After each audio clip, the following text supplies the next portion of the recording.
தூக்கம் கெட்டு கெட்டு துடிக்கும் முல்லை மொட்டு தேக்கு மர தேகம் தொட்டு தேடி வந்து தாளம் தட்டு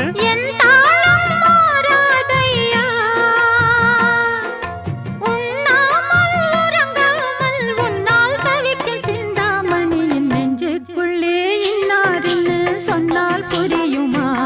அது கொஞ்சி